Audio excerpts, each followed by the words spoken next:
What's up? What's up? What's up? Welcome to the All Around. I'm your gracious host, Dr. Anthony. Please tune in on Mondays at 6 p.m. for your entertainment purposes. We will hit current topics, old topics, and everything else in between. Be there or be square. Deuces, my loves.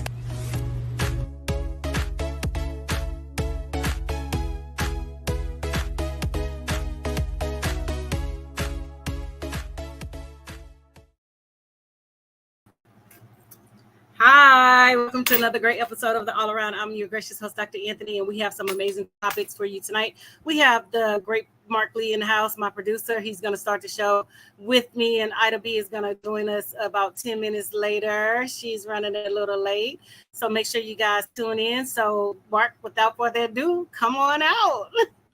Hey, how's it going? I see you doing wonderful as Hi. always. Know you're Thank fighting those you. I'm over here allergies. struggling. I'm trying to decide which glasses, like these or these. I think the first ones. Let me go So back I'm to over the here first ones. battling. Huh? Go back to the first ones again. I look Yeah, I more think the first ones intellectual. are the better ones. Yeah, The better ones. Okay, sounds great.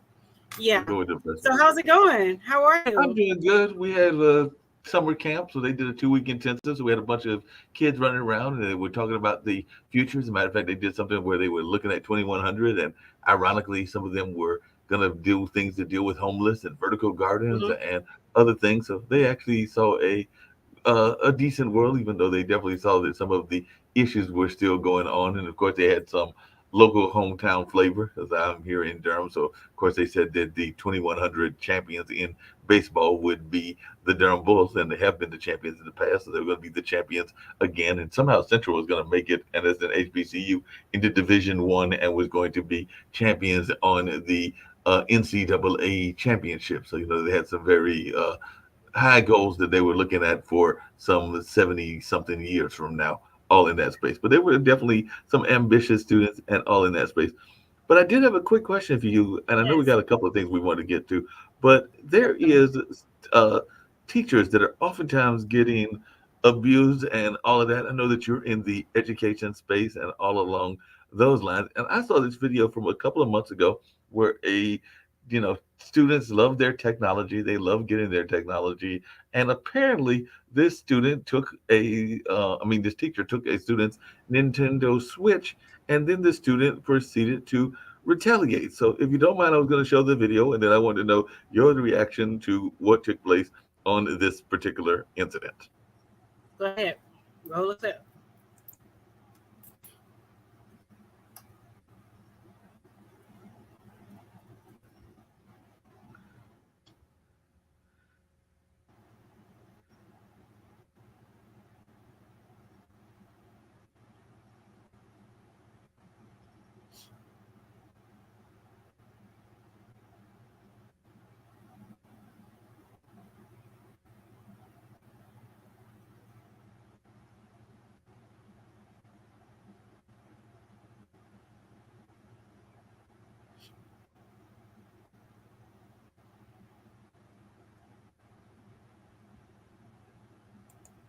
I don't think we have to see anymore. You get the idea that brother, and it was a brother that apparently had his switch taken, and he tried to retaliate. And after he retaliated, it took like about maybe 10 or 15 teachers to subdue him. Because every time I turned around, there was a new uh, student or a new teacher that was jumping into the fray. So I know that a lot of times we don't want them to have the technology in their house and all in that space, but did they have to go to that extreme that they were going to take it? And it does seem like this particular student retaliated in a very frustrating manner and all along those lines. But that is something that I saw in the news, and I was just wondering as a educator. And by the way, that was a Florida case, and we know how Yeah. Florida can So, be. so definitely. Okay, both of them were in the wrong. I understand that she wanted to take the technology, but as an educator and somebody who's been doing this for a very long time, 20 years plus, you have to pick and choose your battles. You know what I'm saying? I don't take children's technology. I ask them to put it away. Normally, the kids will do it for me. If they don't put it away, I just let them know, hey, at the end of the day, I control your grade. If it doesn't get done, you're going to get a zero. You know what I'm saying? But the kid he was also wrong for, going jump on the teacher and, retaliating and things like that. But I tell any teacher that I mentor, I always tell them, pick and choose your battles. Was it worth it for you to take that child's Nintendo Switch or whatever he had? Was it worth it at the end of the day? What were you going to get out of it? You know what I'm saying? A lot of times it becomes a power struggle. Oh, I'm the teacher, or I'm the educator, and what I say goes, and that's all that matters. But, I tell people all the time, pick and choose your battles. I don't even take children's cell phones. I just ask them, can you put your cell phone away? We're doing X, Y, Z. If we're testing, you cannot have your cell phone out, put it in your backpack, turn it off until after we're finished testing. Period. You know what I'm saying? Even when I did SAT testing and we have to physically take their phones when they come into the classroom. So I made sure I wrote a sticky note, put their names on their phones, and put it in the order of how they were sitting inside of the classroom so that I can make sure that I hand the right phone back to the right student. Because normally I don't take children's phones. And, I just pick and choose my battles. And to be honest with you, I rarely write a student up. I can count maybe on one hand out of my 20-year career as an educator where I have actually written a student up. And when you have children who are difficult, who are not, behaving or misbehaving and, tend to be a challenge, contact the parent. Reach out to the parent and, say, let them know, hey, blase, I've been having, X, Y, and Z with your child. Can you have a conversation with them? And the kids know, if I contact your parent, that means that I have exhausted every situation inside of the classroom that I possibly could have, because I always give the children an opportunity to self-correct themselves before I even get the parent involved. And so that makes a lot of sense. I was going to bring up Miss Ida. She actually made it earlier than we. Go ahead and bring her in. Go ahead and bring her in. I was naked. Hey, that's okay. I know you're not. I missed you. So, like I was saying, I'm sorry. So like I was saying, I always give the child an opportunity to self-correct themselves. How could you have handled the situation differently? What could you have done differently? How could you have spoken differently? And, I don't really take things at heart. I done been cursed out. I done been called all kind of bitches, all kind of hoes, and, all this stuff. And I just tell them, put a handle on it. It's Dr. Bitch to you. It's Dr. Ho to you. You know what I'm saying? And the kids, they'll end up laughing, because I'm very comical with the kids. And, and I also, like I said, I actually have conversations with the children. I don't talk at the children. I talk to the children. And even when they're upset, they always come to me, well, Dr. Anthony, this is what took place. This is what happened. I was like, okay, well, how can we fix this situation? How can we change it? What could you have done differently? We had a situation where, the kids wanted to walk out of the school last year. And I was like, no, that's not how we handle things. If you have an issue with an administrator or a teacher, we're going to do it diplomatically. We're going to have a process on how we do things. We're going to communicate. You're going to learn how to communicate and use your words without having to, like the first thing is, we're gonna fight. We're gonna walk out. We're gonna do this. We're gonna protest. No, you address the issue with the person. You give them an opportunity to respond. And if that person does not, yield the resolution that you want, that's satisfactory, then you go to the next levels. So, and I always tell the kids, always, communicate how you're feeling, what is going on, talk to the teacher. But at the same time, when I'm mentoring teachers, I always tell the teachers, pick and choose your battles. Was it worth it for you taking that child's Nintendo Switch? Because at the end of the day, although he did what he did, they're going to probably side with the child anyway, and the parents, because they said they're going to look at it as if she provoked him and she started whatever, and she could have handled the situation differently because she is the adult in the room. Yeah, that makes a lot of sense. I wonder what Ida thinks about this. It was a clip that I was showing briefly of a teen that apparently beat a teacher unconscious because the teacher took away his Nintendo Switch. So he housed the person after that happened and everything. So what is your thoughts? Why is it so dim in here? I think I have some friends, Dr. A, that have been educators or teachers all their life. And out of all of them, I probably have had zero that have had fights with children. But I think, like I said, usually I side with Dr. A because this is totally her lane.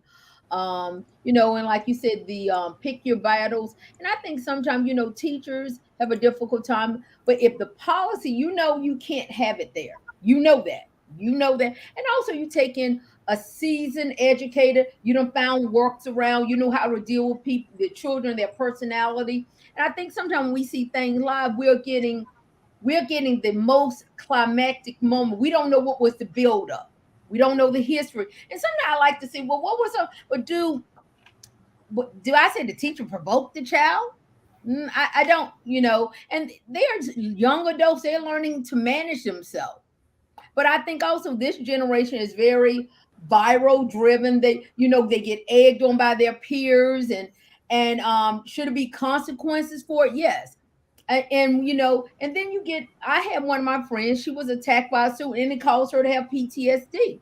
So, it's a balancing act between letting the child take control of the room and what you call losing control of the room. Because if I let Johnny talk me down, now next week I got to deal with Tawana, and now I got to deal with Mark. And so, like you said, sometimes you realize the older teacher, it just time to go and put in retirement. This is not you, because these children are challenging you and you don't have the bandwidth anymore.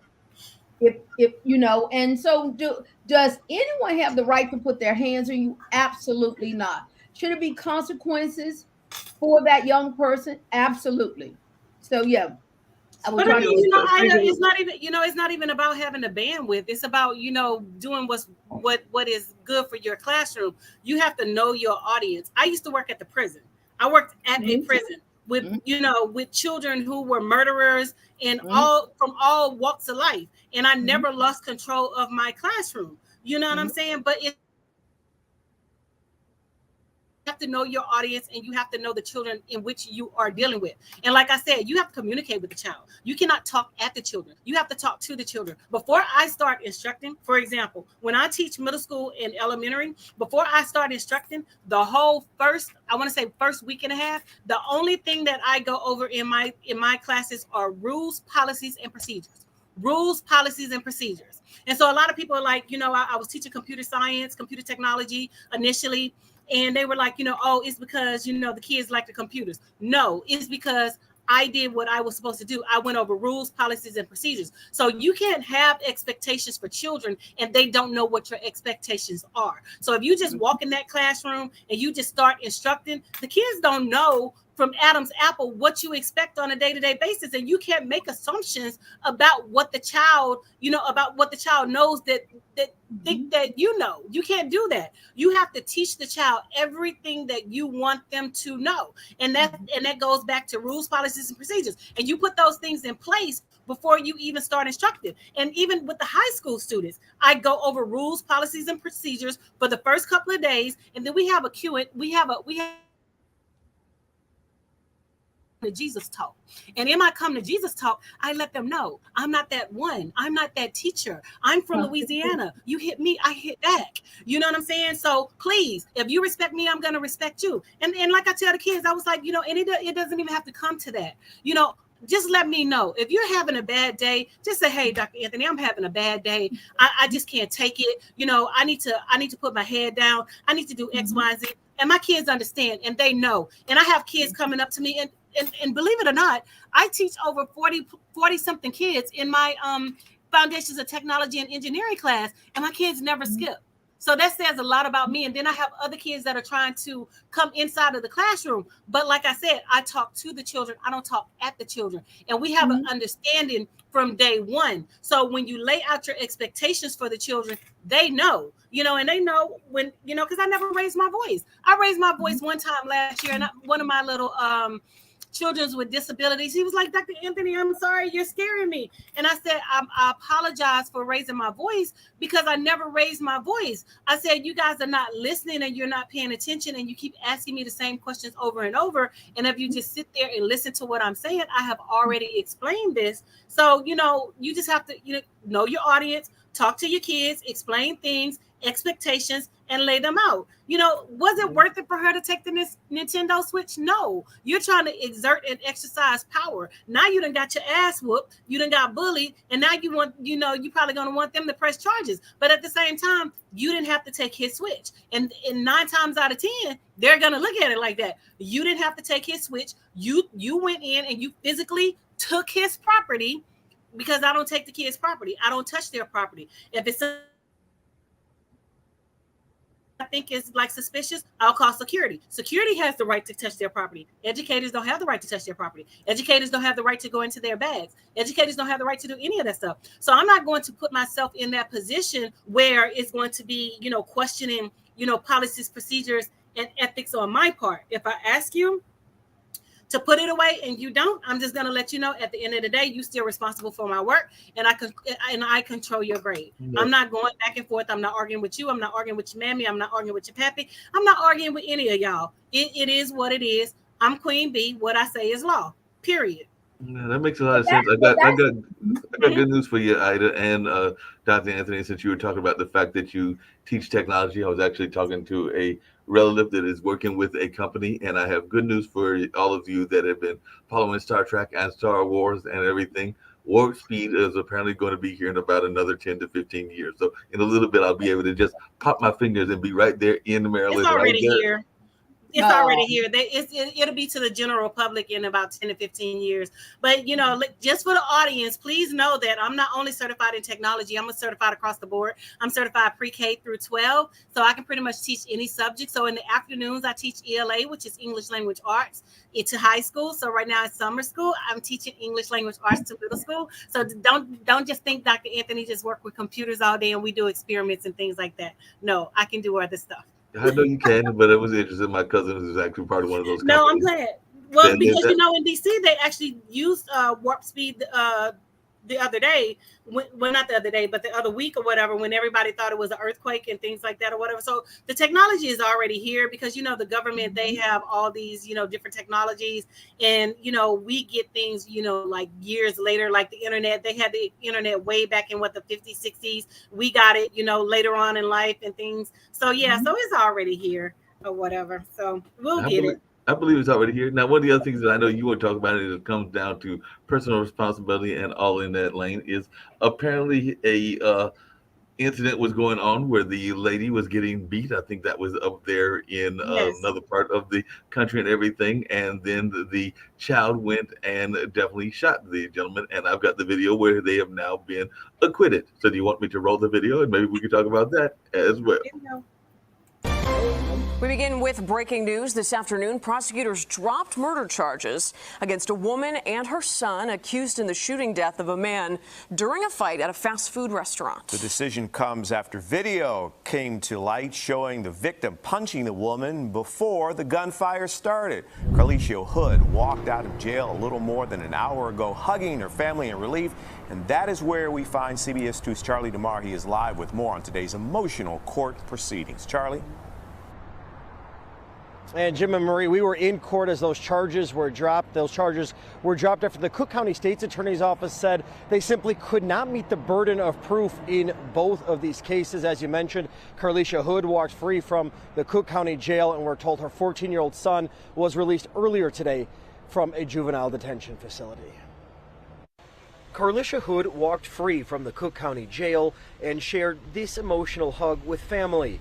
The reunion comes hours after murder charges against Hood and her 14-year-old son were dropped.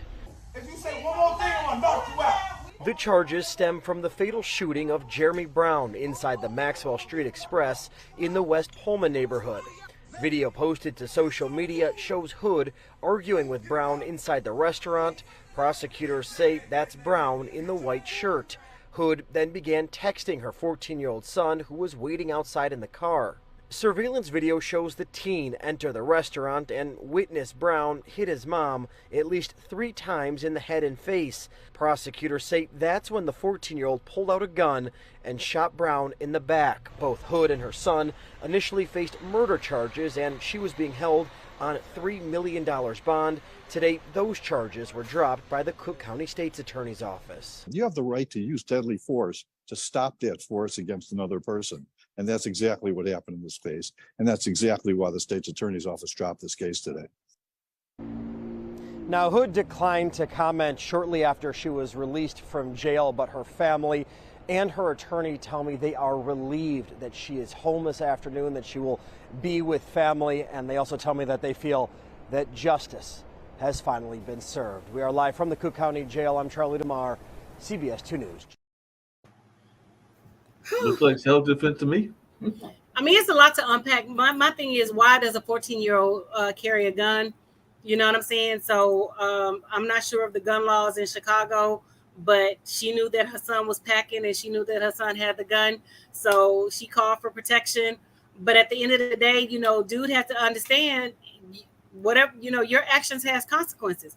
And you just can't go around, you know, beating up people. And you punched a woman in the face 3 times, and you're like, you know, if you say one more thing, I'm gonna knock your ass out. Like, where did they do that at? Like, you can't speak anymore. You know, you can't talk just because, you know, a person says something that you don't like, doesn't mean that you have the right to commit, you know, acts of violence against that person. So I mean, you know, you was like, oh, my grandmother, and you went to go meet your grandmother shortly thereafter. 3 seconds later, you went to go meet your grandmother. You know, so my thing is, you know, people, you just got to be wise. You never know who's doing what. You never know who has what, and you never know who is packing. So we have to be wise in different situations. You know, all arguments are not good arguments. All arguments are not warranted a response. All things are not, you know, warranted, you know, a reaction. And he got basically what he deserved because he overreacted based off of, you know, a brief interaction, conflict, or whatever confrontation that he had with the lady, with the woman, and his mom, and the son was protecting his mom. So I mean, there's no other way to say it. Dude, he was laid to rest because of his actions. Ida, what's your thoughts? Dr. A, you have just contradicted yourself. It was 2 situations similar, a minor attacking an adult. I'm just saying this young man. I didn't contradict. No, let me. Go ahead. You got to make me tighten up my wig when I'm scratching my head a little, because they both ended poorly. I agree. She, to me, I'm a little shocked how the charges was dropped. Deadly force was being directed towards her, not her son. This also, once again, talks about the problem we have in the Black community with Black mothers and their sons. It goes way deeper. Just like I assume that the beat down of the school was a I call these Black on Black crimes. The contradiction. We are letting our young men come in space, school, the chicken joint, and she encouraged her son to shoot another individual. Now, I personally think she should have been charged. The deadly force, to me, the standard is he evoked deadly force. Now, if she pulled out a gun, she had the right to defend herself. Yes, and it is totally appalling. We live in a society now that young men put their hands on women. You know, it's totally wrong. You know, when he said, you say something to me again, I'm gonna punch you. See, I already know that person gonna hit me. When he say, you know, back in the day, we out in the street and they play Dirty Dozen, and they said, tap me here. And you know, anybody on anything, you cannot mess with nobody mama. You can't mess with nobody mama. You could tell somebody that, but we all know for a fact, if you want to get an ass whooping, a beat down, mess with somebody mama. You know, back in the day, I used to do comedy. You tell a mama joke, that's the end of a friendship. You tell a mama joke, that's the end of it. But the fact that she knew her young son had a weapon, I totally believe she should be charged. I totally believe both of them should have been charged. I think they weren't charged because the media got in it. In the video, you look at this young man going back and forth with these 2 adults. She's texting her son. This nigga in here saying he gonna whoop my ass. She's saying something, and she put that young boy in a situation that cost somebody else's life. Blood on your hands, like you said, Dr. A. You and I worked in the penal system.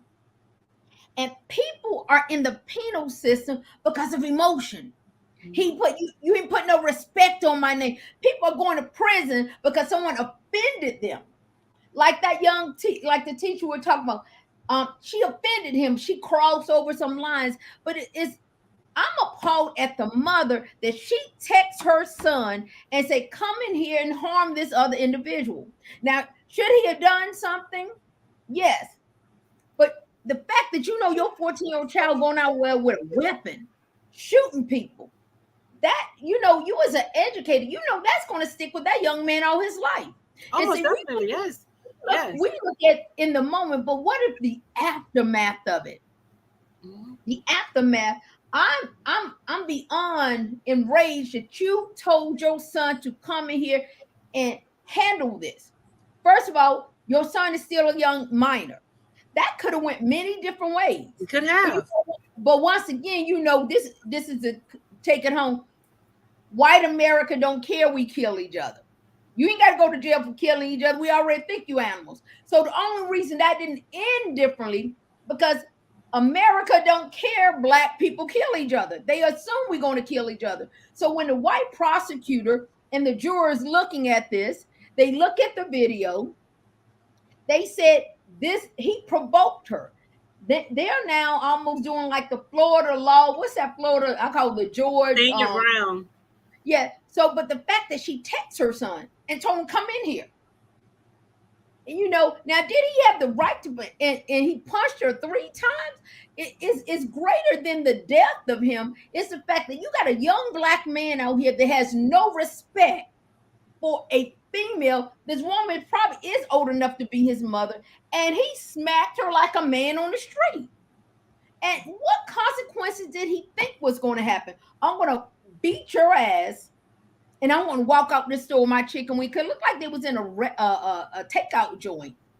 Hi, Barry. Thank you for the thumbs up. And so I always say the problem that we have in the black community are the same problem. That whole both incidents are problematic in our black community. It's very problematic. It's problematic.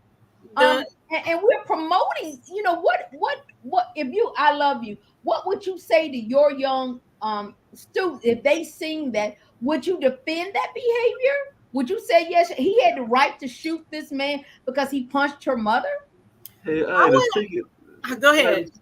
Speaking of that, and I was going to bring up something else that I said we'd get to as well, because I got another video to roll, because I know that definitely this is something that I already know, because we were talking about it before you got here, that Dr. Anthony is not a big fan of this, but apparently any animal can be an emotional support animal, including a pit bull. So there's now a story that is out there about a pit bull being an emotional support animal. So I guess that is another question of how much rights do we have, and do we have the right to bring our nice big pit bull as an emotional support animal? So if it's okay, I'm going to roll the tape. Joe, let's roll the tape and see what's going on with this particular story as well. Here's a new one, a 50-pound pit bull on a plane. The dog's owner struggles to control him. The pit bull is an emotional support dog named Binky. It was seen on a 4.5-hour flight from Los Angeles to Atlanta. Fellow passenger Wani Folks recorded the video and says when she got on the flight, the pit bull was actually in her seat. She said, oh, would you mind, if my dog, took your seat? And it was a full flight. Yeah. So she wanted the pit bull to sit in your seat. Where did she think you were going to sit? She didn't care. Who's ever heard of pit bulls on a plane? The breed has a terrible rap for unprovoked viciousness. In 2018, Delta Airlines banned pit bulls after 2 flight attendants were bitten. But a year later, the federal government overruled that ban, saying that all dogs must be allowed in the cabin regardless of breed, yes, even pit bulls. But the problem, in this case, the pit bull was not in a carrier. A Delta spokesperson says emotional support dogs must fit in a small ventilated pet carrier that fits under the seat in front of you. Pit bulls do have a very strong jaw. We showed the video to New York veterinarian Dr. Timna Lee. They are a larger breed dog, which can be difficult in certain areas like an airplane seat. I just had never seen anything quite like that before, and I fly a lot. Delta also says they're investigating, and they apologize to the passengers who were inconvenienced. not good Or enough. play with a pit bull. No, they need to refund their money. I mean, even for a person like me, I have pet allergies. What would you have done if I would have started breaking out and my face would have swollen and things like that? Y'all would have thought I was real crazy or real anal about requesting to have another seat or whatever, because I've had like pets pass me on the plane and I have allergic reactions to them. To me, honestly, I just don't think pets should be allowed around people. They should have, or they should have like a specific pet section on the plane, where they all sit in one little area and all the rest of us sit in another area. Because I'm not flying with no pet. I'm just not doing it. Y'all need to go back over there. Go on back over there, because I have severe allergies to pets and things. I really do, and I have a problem with that. And when I show people how my cousin's dog made me break out and I had to go to the hospital and I was like almost admitted because of this, they're like, oh my God. No, it's not oh my God, but you have to listen to people when they say that they have pet allergies or they have any type of allergies, because just because you don't see the allergy or the reaction does not mean the person has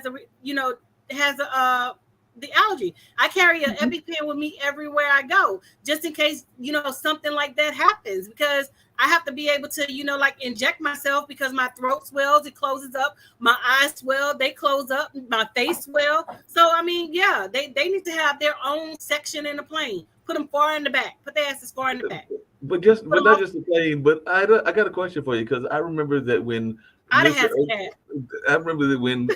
the lady that played Urkel's girlfriend was very much into her dog. She had like one of those little toy dogs, and unfortunately she passed away and everything. But I do remember that toy dog went everywhere, including performances. So I remember seeing her at the theater performances with the National Black Theater Festival, and she would come in and be in like the little pocketbook and all in that space. So I just wondering, have you had animals that have come to your comedy shows when you were doing comedy regularly, and did you put them in the back of the audience, or did you make jokes about them, or how did you handle the animals that were there? Because like I said, I do remember that young lady that was playing Urkel's girlfriend, and she was very attached to that particular dog.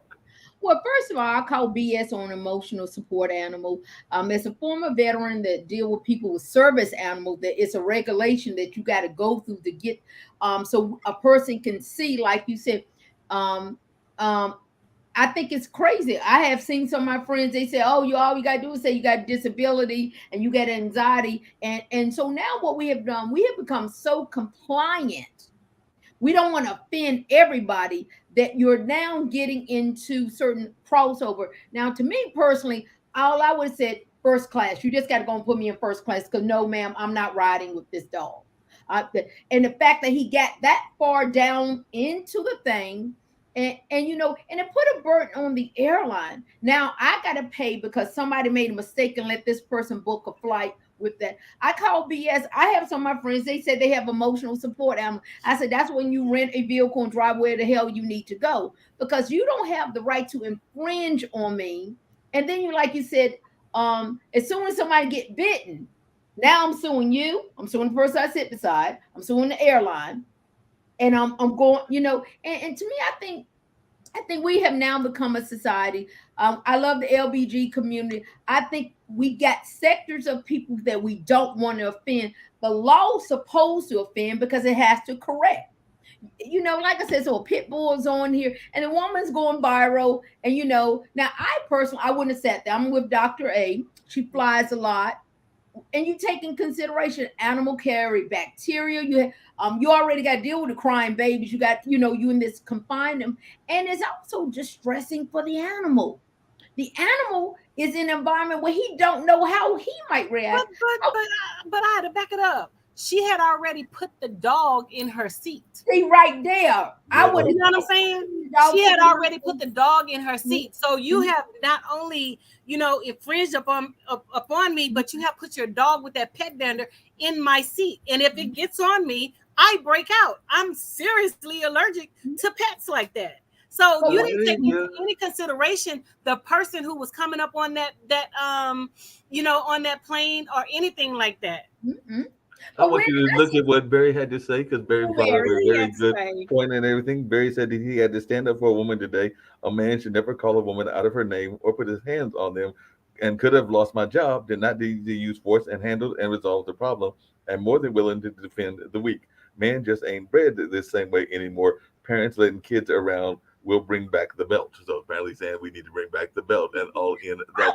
Barry, I was with you until you brought the BELT, and I'm not talking about the sandwich. My mother used to be a foster care parent, and the social worker. So Micah got ADD. She said, "Well, I can add, and I got the BELT." They immediately removed that child from. I said, "Mom, you can't beat these children. You shouldn't even beat us."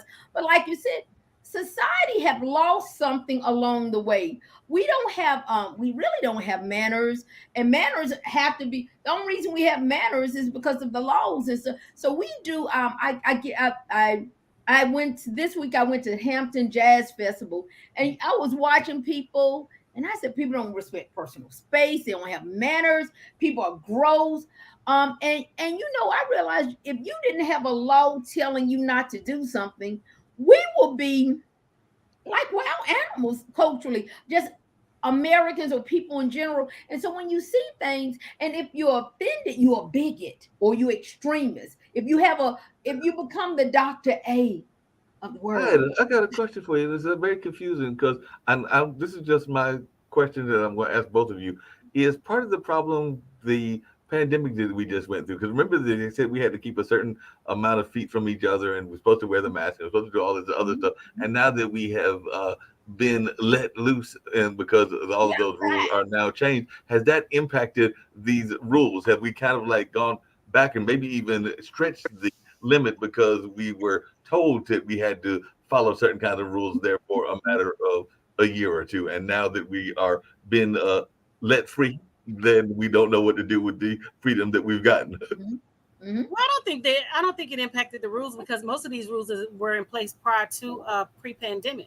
A lot of things were highlighted in the pandemic, but all of the rules were in place pre-pandemic. But I think, like Ida is saying, a lot of people are not utilizing the dog for emotional support. A lot of people just want to be able to travel with their dogs for free. And, they're not taking into consideration, other people and, how it's infringing upon, another person's, rights and things like that. They're just, I don't care. I want my pet. But, like I said, I'm maybe an anomaly. I'm allergic to pets, highly allergic to pets. And so I can't be around them like that. So, you don't care that I have like pet allergies and my throat swells up and I could possibly die from your pet. You just want to be able to have your pet on that plane. If I'm on that plane, then I should have to be convenienced because you want your pet. So it's not the matter of the rules not being in place. They have already been there. And we're just, as Americans, like you say, Ida, we're just, capitalizing on, all of this, I can do this, I can do that, and I can do this. And I can't offend this person and I can't offend that person. But you already know who I am. I'm going to stand my ground. I'm going to say what I have to say. And I'm going to be the person that I am. And regardless of you like it or not, don't watch my show, don't support nothing because I don't need you anyway. But, at the end of the day, it's not about, you have to take other people into consideration, and they don't take other people into consideration. And Adi, you made a grand point about the LGBTQ X, Y, and Z community, and how people don't want to offend them. People have a right to believe in what they want to believe in. Your sexuality has nothing to do with me. I base my things off of how you treat me as a person and my interaction. I'm not sleeping with you. I'm not going to sleep with you. I don't care who you sleeping, who you're not sleeping with. I don't care about any of that stuff. What I care about is how you talk to me, how you treat me, and all of those things. That is what matters to me, not the sexuality. Dr. Anthony, there's a very popular show that's out right now, and I think maybe even Miss Ida referred to it earlier and everything, but I know friends of mine have referred to it. It's called Gracie's Corner, and there is a character named Big Frida. Big Frida is in the trans community, and best I can tell, all the song about is rowing your boat down the river and everything. So, is that going to be an issue? Because, like I said, I don't think that there's a big issue with the fact that a trans wants to row the boat. But the thing about it is, that's not. I don't think Ida is referring to that in terms of the issue. I'm thinking Ida is referring in terms of, they like the trans community, the LGBTQ X, Y, and Z community. They can say what the hell they want to say about anybody, and nobody is offended. But the second that somebody says something back, oh, we're offended, they're clutching their pearls like Ida do when I go off on my tangents and things like that or whatever. So that's where the double standard comes in. For example, when they talk about natural women, Ida and I are natural women. So they feel like that we shouldn't address ourselves as natural women, but we are natural women. You'll never be able to have a menstrual cycle. You'll never be able to, experience cramps. You'll never be able to experience the things that she and I experience because we are natural women. And they're like, when women come out the house, they're not put together. They don't look good every day. Hell, we can look good every day. You know what I'm saying? I get extremely sick when I'm on my cycle. That's why I don't know if you guys saw my post when I was saying, can they make me go into early menopause so I can, get rid of this crap or whatever, because I don't want it no more. You know what I'm saying? So I'm not worried about when I'm on my cycle. I'm not worried about if I'm looking good and who I'm trying to impress and things like that. You know what I worry about at the end of the day when I'm on my cycle? Am I going to bleed through my freaking clothes? Do I have to go home and change clothes at work because I'm bleeding so heavy that I can't make it through the day without, worrying about, if I'm going to mess my clothes up? That's what I worry about when I'm on my cycle. Not if I'm trying to impress a man and if I'm trying to look good, you know what I'm saying? So when we say things like, they can say whatever they want to say, but we can't say what we want to say. This is what we're meaning. You're saying that women got to, come out looking like dime pieces every day. I don't come out the house looking like a dime piece every day. You know what I'm saying? And it's not virtually possible for me to come out the house looking like a dime piece every day. But they don't know anybody, because they're not natural women. They can come out the house. Anybody, man or woman, that comes out looking 100% of all the time, which is why there are some people that are literally falling in love with AI and robots and all in that space. And part of that is because the robots apparently don't have periods, even though with technology, who knows, they may invent a robot with a period eventually and all in that space. And that would be a scary thought. I'm gonna just say this. I'm gonna let them sick mofos stay over there and be sick mofos. If that's what you want to, if that's what you want to erase the, the femininity of the woman and, her speaking and having an opinion, go right ahead. You can have that, because we don't want you. We don't want to deal with you. We're not going to deal with you. Just keep that sickness over there. And that's just the bottom line. Ida. Well, like you said, it's you're dealing with ethnic issues. Now you're dealing with gender issues. Now you do, and so I think, because this is a pro-Black channel. We talk about Black issues, and I think the unfortunate part, the Black community really is very, it's not fluid, it's very stagnant. See, when I think of the LGBT, I call them the alphabet because another alphabet is being added probably today as we speak. And that's not a bad thing. But when I like what they do, how they are able to galvanize and come together to say, okay, this is an issue going on in the community. Zoom like a bunch of flies, bees, and they zoom in.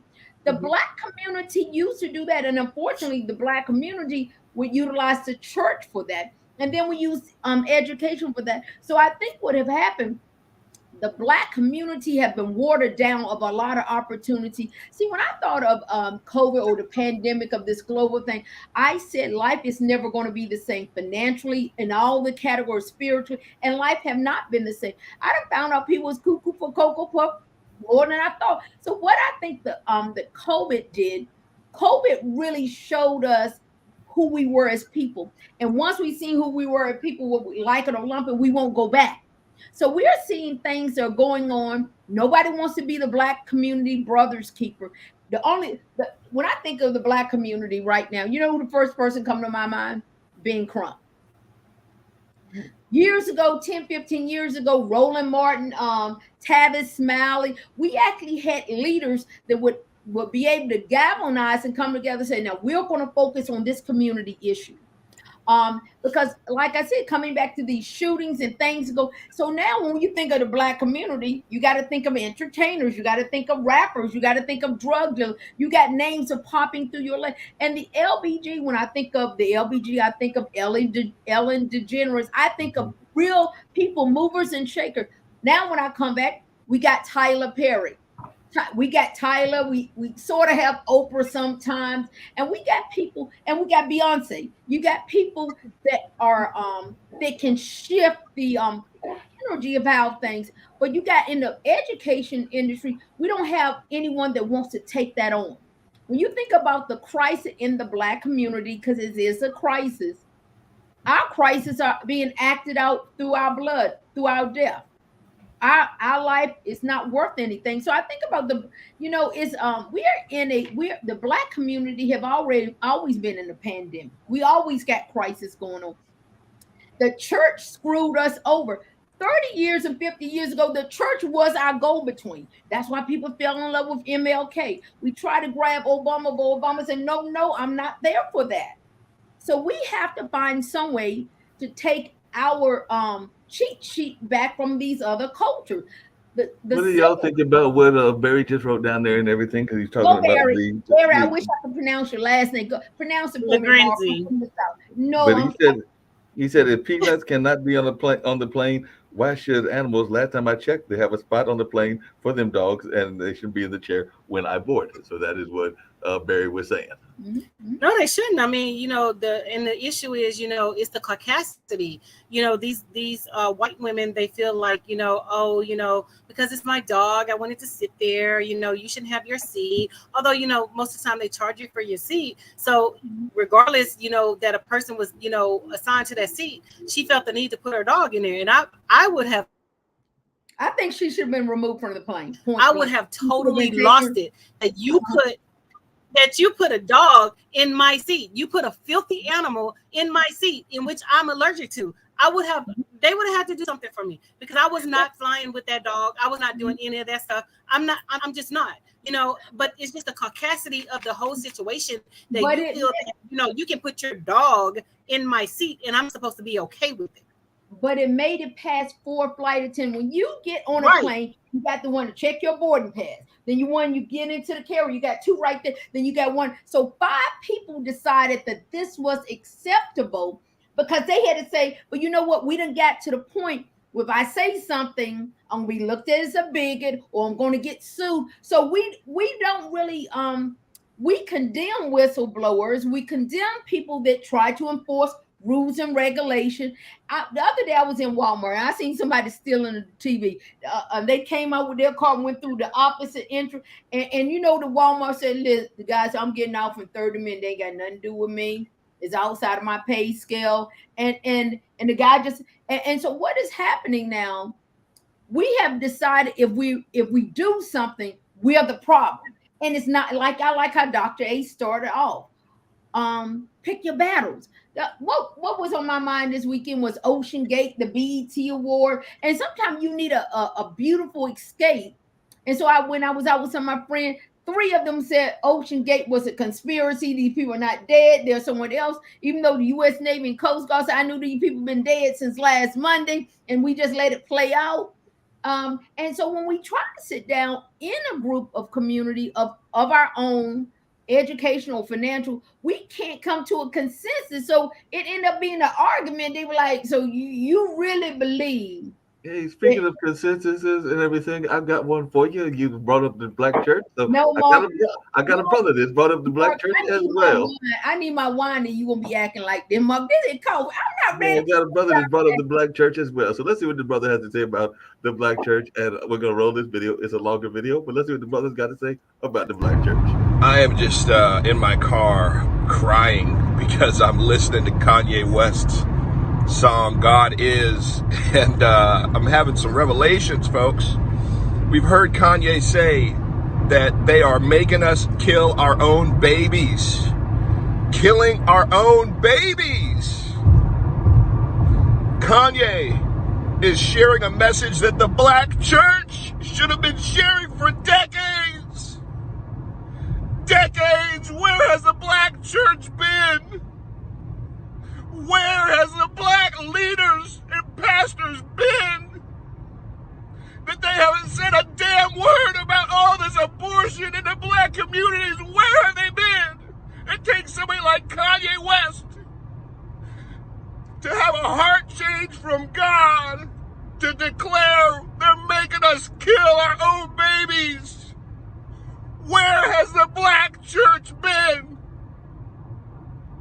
God is going to replace you. If you don't step up into your rightful place and ownership of the position and authority that God gave you, God will replace you. He will replace you. And that's exactly what Kanye is doing. Where are the black leaders now that are rallying behind Kanye saying, you know what, he's right. He's right. We've been killing our own babies. 20 million black babies in our country are gone. Where are the black leaders at? Where are they at? And then I had another revelation. All of this non-stop rhetoric about racism.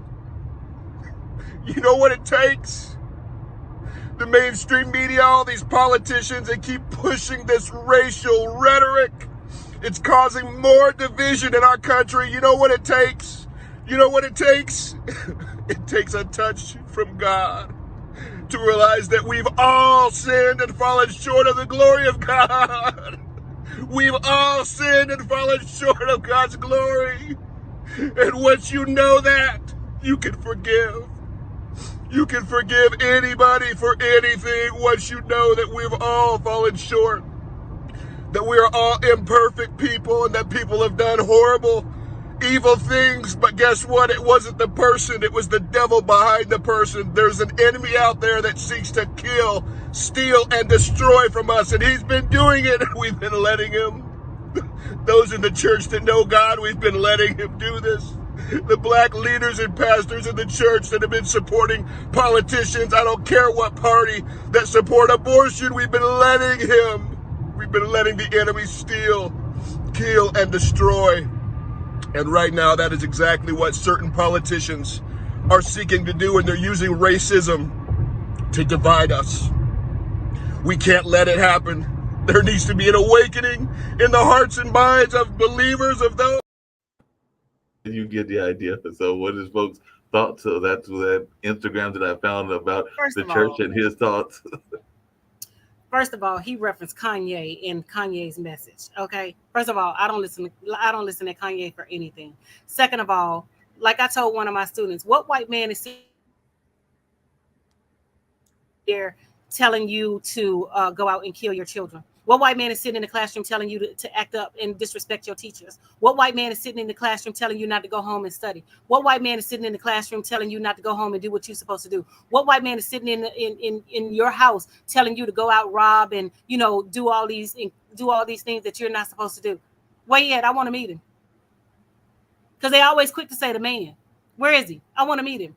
And, abortion is more than just, the killing of, children. Abortion is, protection of life for women and things like that or whatever. So when you make asinine statements about, we just killing black babies, we're not just killing black babies. Women are doing things to protect their bodies. A woman body is sacred. Just because a woman is pregnant does not mean that she can carry that baby full term. And that's what these people fail to realize. We have women that put their lives in jeopardy every day because they're trying to carry babies. Black women, and if you would really want to give out statistics, black women are the greatest race of women who are prone to die in childbirth because of trying to give birth to a child.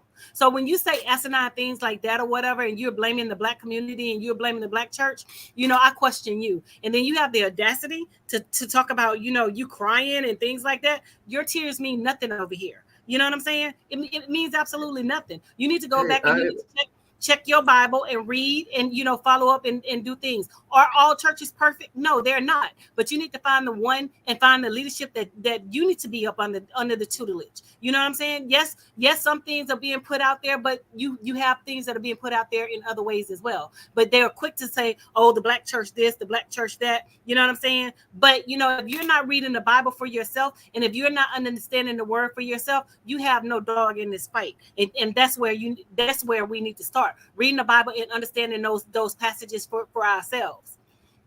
And I'm gonna let you guys speak, and then I'm gonna go into the political realm of it as well. No, definitely. Okay. Hey, Ida, what's your thoughts about that? And did you think that those tears were real, or were they what folks would call crocodile tears? Because I was wondering how authentic were those tears that I was seeing that particular passage. But what is your thoughts?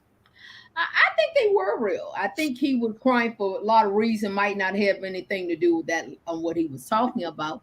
But it Crocodile tears, definitely. It support my point that the black church is now crippling our black community. And the reason I say I have a degree in Christian leader, we depended on the black community the black church for so many things. We really did. A couple of weeks ago, I was watching Kirk Franklin, and they was asking Kirk Franklin, which people were trying to make him a spiritual leader, and Kirk let him know I'm a gospel singer. And they was asking Kirk, about different initiatives. What I like about Dr. A, she's a PK kid, and what I like about you will speak on issues that most people say, no, I don't want it. I will give opinion, but I want it off air. I don't want to share my opinion live. And so what ended up happening, you have these people that they put their great hope in a entity, a brick and mortar building.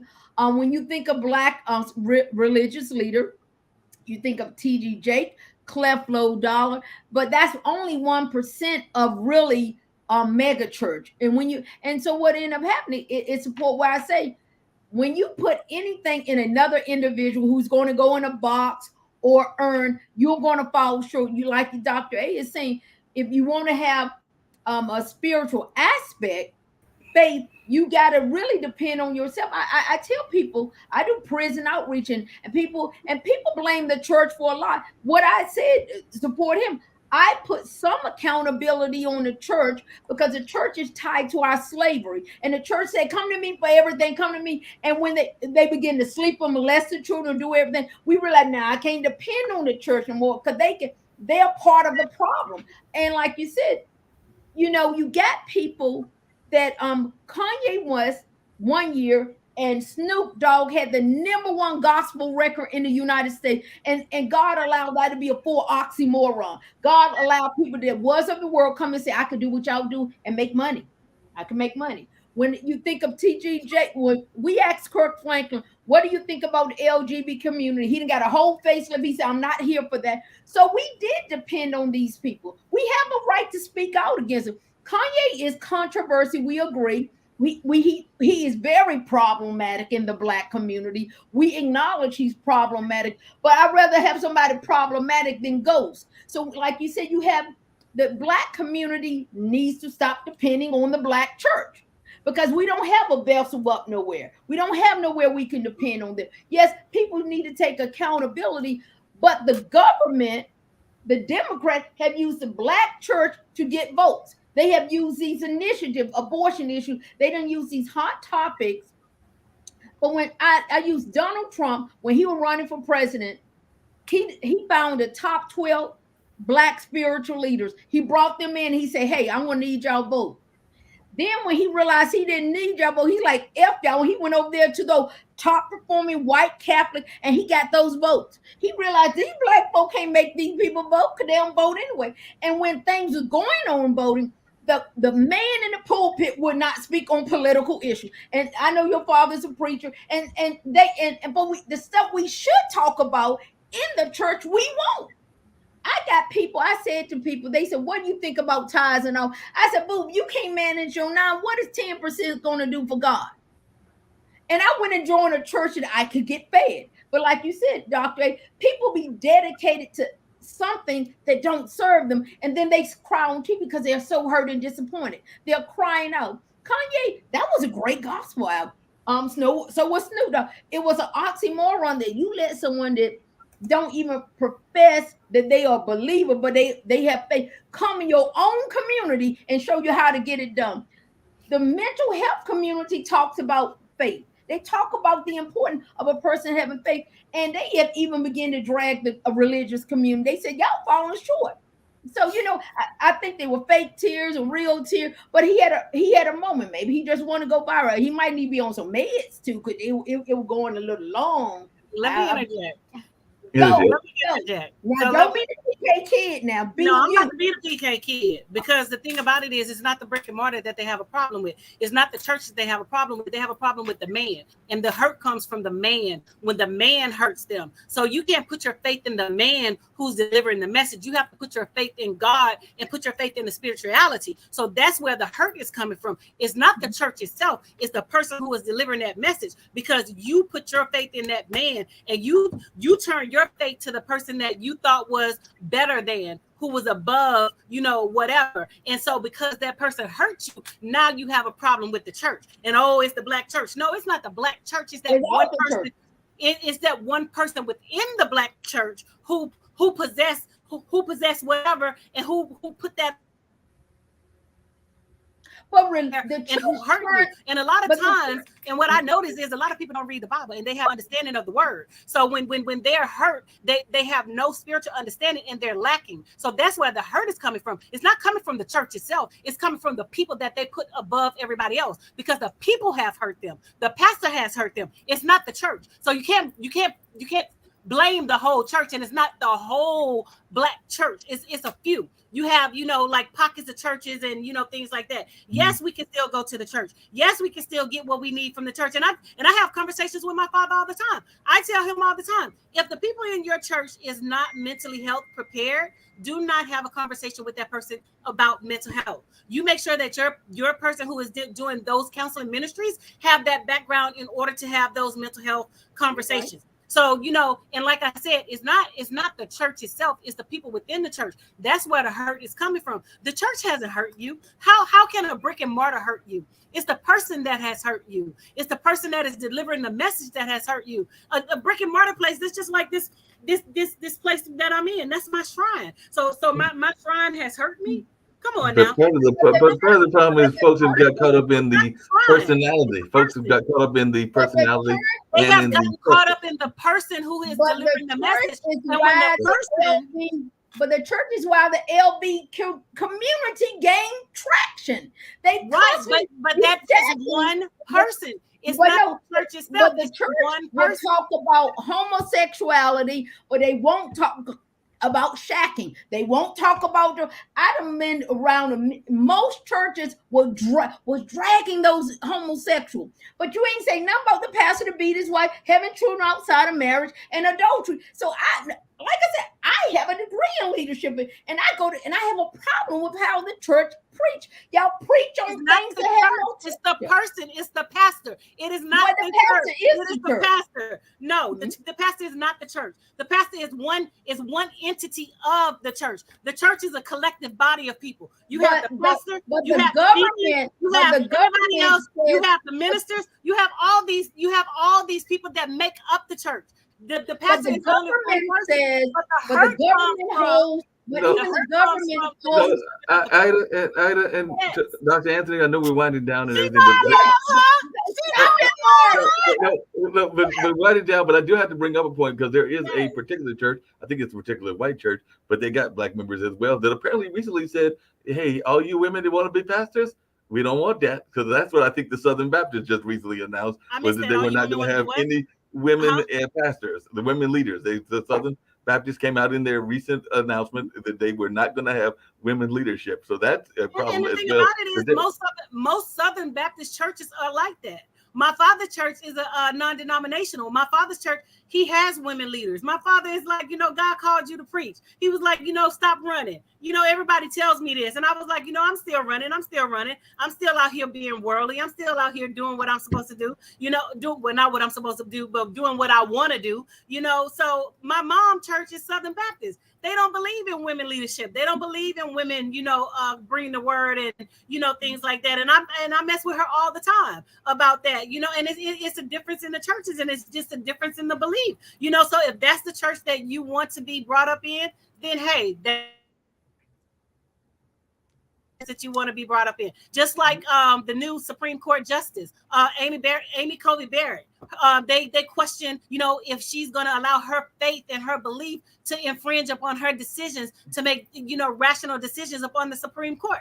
And she was like, no, it's not going to, you know, do X, Y, and Z, which I think is a lie or whatever, you know, because when it comes to women's rights and, you know, things like that, they always, because she's Republican, they always vote against, you know, like women's rights and things like that. So when they overturned Roe versus Wade and the black women stepped back, because we told them this wasn't about us white women. This was about y'all. This was about y'all not producing enough white babies, and you're declining the race. So that's why we didn't step up for y'all. Y'all voted for Donald Trump. Y'all wanted Amy Coney Barrett. So you know the thing is, you know, you wanted us to support after the fact. We're not your gatekeeper. Black women are not your gatekeeper. We're not supported after the fact. So you made your bed hard and you lie in it. You know what I'm saying? And so that was the whole thing about that.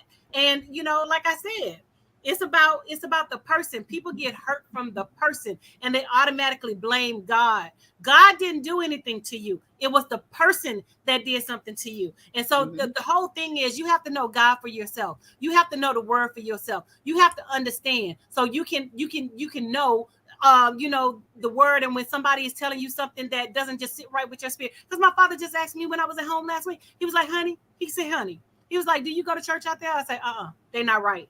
I don't go to church out there. You know what I'm saying? And so I don't deal with the ministers in the area because I've been to several churches and it just didn't sit right in my spirit because I know the word. I know what is supposed to take place. I know what is supposed to transpire. And because I know the word and because I understand, that wasn't the place for me. So I just watched my father's church online on Sundays. So people got to understand you have to build a world of knowledge for yourself. It's not about, you know, you being faithful to that person who's giving the word, because that person is going to hurt you.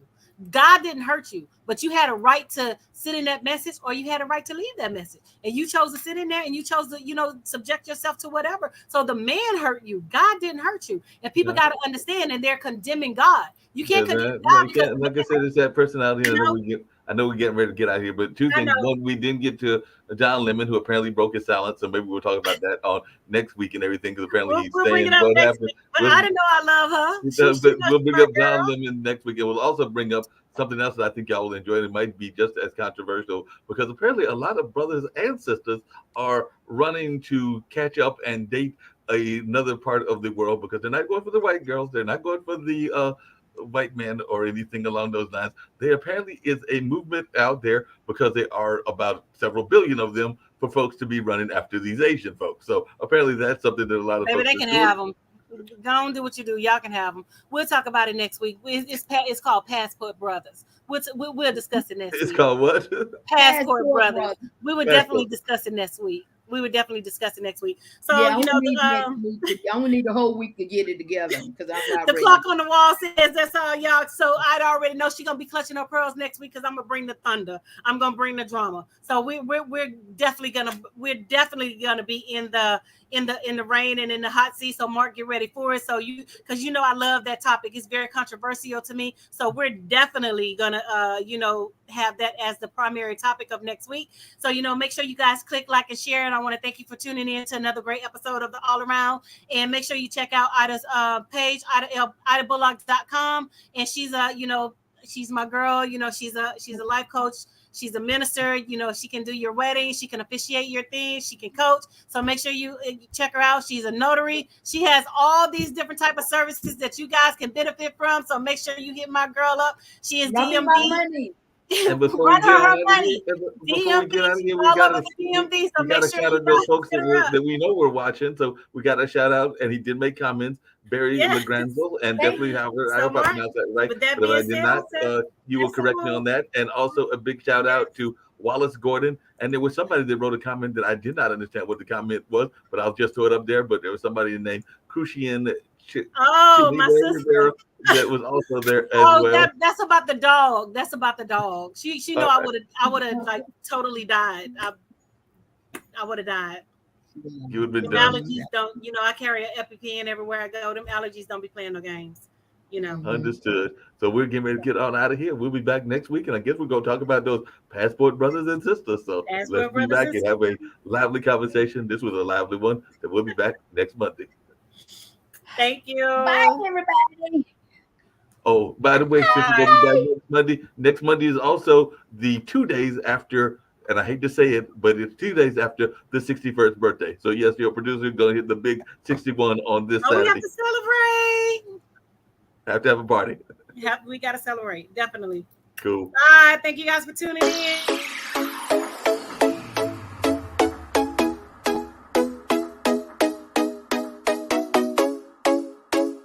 What's up? What's up? What's up?